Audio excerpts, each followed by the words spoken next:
As you can see, it is really thick. Look how thick that is, Christine. That looks wonderful. Yeah, so what we're going to go ahead and do, we're going to go ahead and add, to kind of tone down the thickness, 2 eggs. Okay, so these are 2 large eggs. We're just going to plop them right in there. And this will give it just a little bit of viscosity. And another big word. So that it will loosen up the batter just a little bit. You don't really want it to be quite so thick. Plus the eggs will help bind it all together. And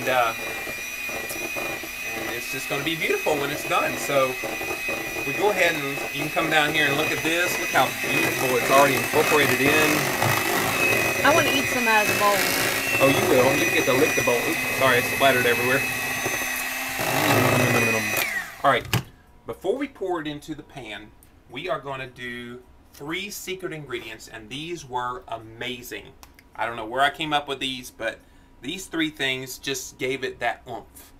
First off, we have a little bit of True Lemon. Now again, you may not be able to get it in the shakers, but if you find the packets, you can use 1 or 2 packets, and basically all I'm doing is just a little dash of True Lemon.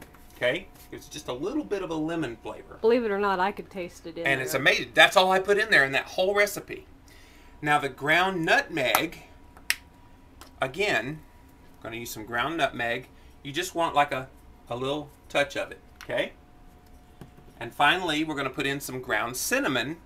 And once again, all we want to do with this, with the ground cinnamon, is just a little touch of it, okay? So we got all that in there. Oh, can you smell that? Isn't that beautiful? Oh, yeah. So we're just going to incorporate that in there, get it nice and mixed, and when we come back, we will pour this into the pan and cook it for 25 minutes, and it is going to be delicious. Look what I have for you. Ooh, yum, yum. A batter mixer thingy. What is this called? What is this called? Hey, that's mine. So good. Oh, that's mine. Oh, this is gonna be the bomb, baby. Hey, that's mine. You can have it now. Okay, you can have it now. I have another one for Christine. So oh, thank you. All right, before we let Christine devour that batter, let's go ahead and come over here, and we're going to take our pan and spray the pan just really good. You don't want the cheesecake to stick, so this is a wonderful little way to make sure it doesn't stick. Now, back up a little bit. I need a spoon. Get a nice big old spoon so we can spoon this out into here, and you just want to just glop it in there. Bloom, bloom. Now, doesn't that look good? Now you'll notice it does look good, doesn't it? Even if I do say so myself. Thank you very much. You'll notice it doesn't have a crust, and you'll find out that it doesn't really need a crust. Nope. And it's going to be just wonderful even without a crust. And look at that bowl. I'm going to leave you some in there so you can lick it. You're so sweet. All right, so we're going to push that down in there. And oh, it's going to be nice and thick. See how thick it is? That's how your batter is supposed to be. And what's going to happen is you're going to cook it at 400 degrees for 25 minutes. Now, it might be a little more, a little less, depending on your oven. But in my oven, it is 25 minutes. And this thing will be golden brown. It's not going to be golden all across the top, just around the edges. But it is going to be so divine, That's what it looks like going into the oven. And here we go into the oven where it will cook. And hopefully in 25 minutes from now, which we'll go ahead and set, we will have a divine Jimmy's Perfect low-carb lime cheesecake. Yeah, that was kind of dramatic, but I just thought it was kind of fun. But that's all right. Anyway, so we'll see you back in 25 minutes, and we'll have this thing ready to go. And Christine's gonna try some and let you know whether it's good or not. So we'll see you soon. Oh, honey, it's buzzing. I hear it. I'm gonna turn it off. Whew, that's loud. And we're gonna open this up. It's not a lot of butt room here, but we have a one-butt kitchen. Yes, we have a half-butt kitchen, and I've got 3/4 of butt. So, all right. Wow. Oh, wow. Look how beautiful that is. And so that's what it's gonna look like. Now, it is hot right now. Obviously, you can't cut into it. It's cheese.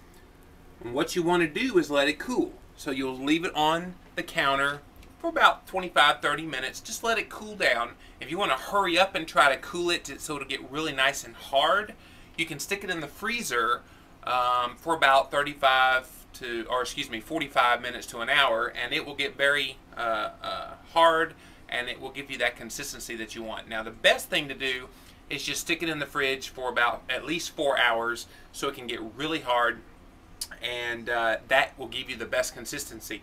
Now, if you want to get a little taste of it, you can stick it in the freezer for about 30 minutes, cut it up. It's really light.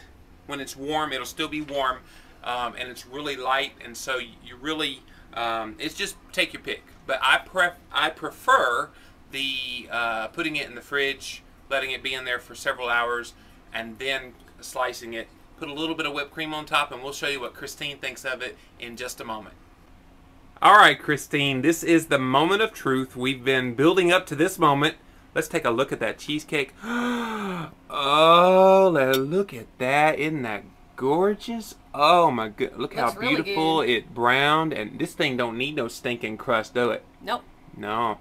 Well, I'm going to let you devour on that, and you will be our witness. Yes, we are witnessing history here. Look at that taste. Look how thick it is. Now, to be honest, that has been in the refrigerator overnight so that it would get really hard. And here we go.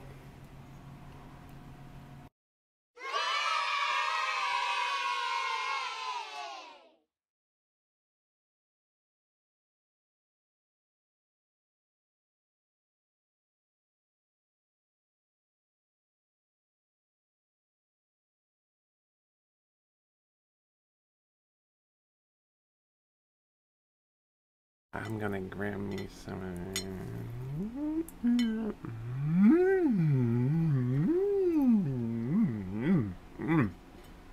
It's pretty good.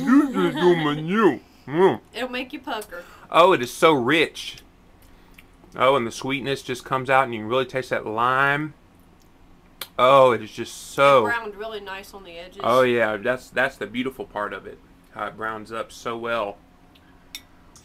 So that's my low-carb key lime cheesecake. You go, boy. You likey? No, I love it. Now, if you don't like lime, you can use any other flavor. There's also true lemon, there's true orange, or you can leave all that out and just make a plain cheesecake. And it is da bomb, baby! Oh, yeah. Well, that's all the time we have for episode 44 of Livin' La Vida Low Carb on YouTube. Thank you so much for watching these episodes with the cheesecake recipe, and hopefully you'll go cook it in your kitchen. So come back next time for more great low carb lifestyle tips and information. See ya! Bye.